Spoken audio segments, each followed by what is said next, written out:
Three Winona area state legislators addressed questions from Winona business leaders at an Eggs and Issues breakfast held at Perkins this morning. Transportation is one of many issues legislators will be addressing during the current session.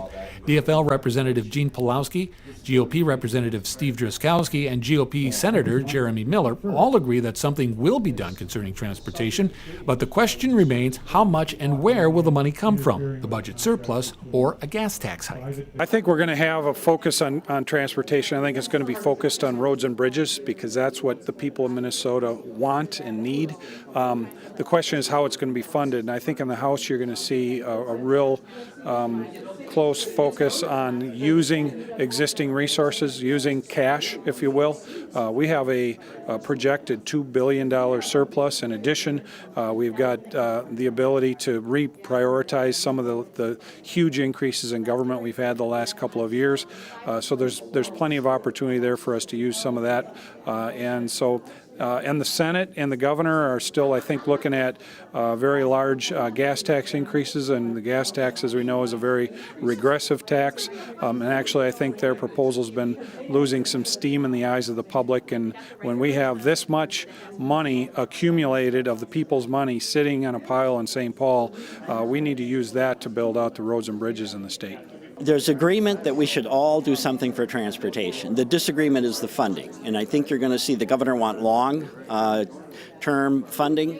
The House, I don't think, is going to do it. So I think this year, for sure, you'll see some transportation funding, but I think it's going to be around $200 million, and it'll be one time. The big debate then starts for 2016. What are you going to do with the capital investment bill, and then what are you going to do with any type of adjustments in transportation funding that might come out of this surplus? Transportation is definitely one of the bigger issues that we're talking about at the legislature this year. You'll see proposals all over the board. You'll see proposals for raising new revenue. You'll see proposals for bonding. You'll see proposals for using the surplus. One of the proposals that I'm most excited about is there are actually a lot of revenues generated from automobile expenses or tires, the sales tax revenue, and a lot of folks think that that is already going to transportation or dedicated for transportation, but those revenues now are actually going into the general fund. So I think you'll see a proposal to dedicate some of those revenues that are generated from automobile sales tax, put that into a dedicated fund for transportation.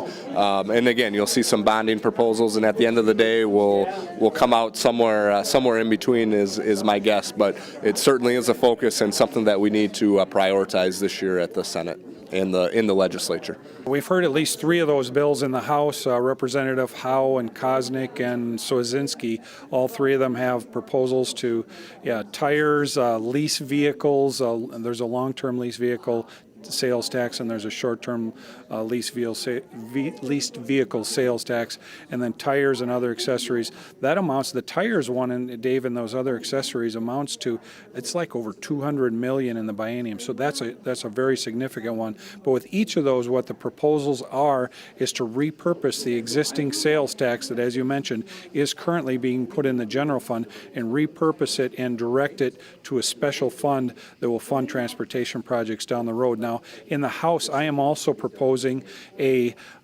special fund for cities under 5,000. About over 700 of our 853 cities are under 5,000 in population, and they do not get a dedicated amount of transportation road and bridge money from the state like the cities over 5,000 do. So we're hoping that we can actually deliver some of that money to local communities, to counties and small cities, let them fix their roads because really we're hearing a great deal of need is actually there. This morning's event was sponsored by the Winona Area Chamber of Commerce.